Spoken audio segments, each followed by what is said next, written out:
सेव्यमान पावनाङ्घ्रिपङ्कजं ज्ञानयज्ञसूत्रमिन्दुशेखरं कृपाकरं नारदादियोगिवृन्दवन्दितं दिगम्बरं काशिकापुराधिनाथकालभैरवं भजे।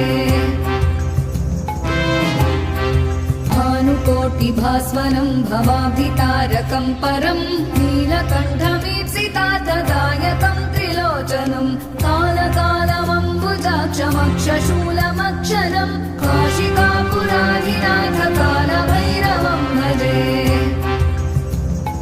कुलटङ्कपाशदण्डपाणिमादिकारणं श्यामकायमादिदेवमक्षरं निरामयं भीमविक्रमं प्रभुं विचित्रताण्डवप्रियं काशिकापुराधिनाथकालभैरवं भजे।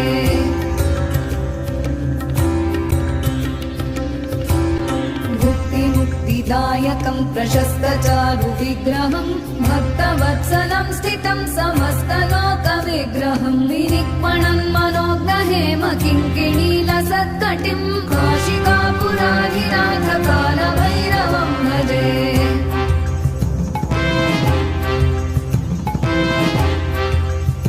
ऋतुपालकं त्वधर्ममार्गनाशकं कर्मपाशमोचकं सुशर्मदायकं विभुं स्वर्णवर्णशेषपाशशोभिताङ्गमण्डलं काशिकापुराधिनाथकालभैरवं भजे। प्रभाभिरामपादयुग्मकं नित्यमद्वितीयमिष्टदैवतं निरञ्जनं मृत्युदर्पनाशनं करालदं श्रमोक्षणं काशिकापुराधिनाथकालभैरवं भजे।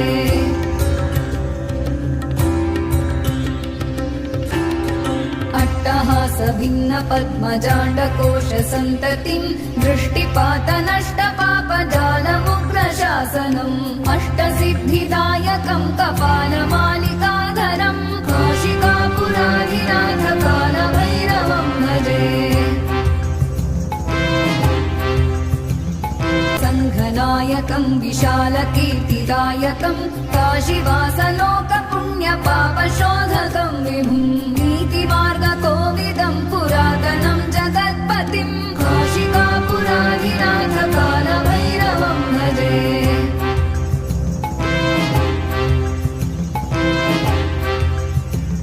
कालभैरवाष्टकं पठन्ति ये मनोहरं ज्ञानमुक्तिसाधनं विचित्रं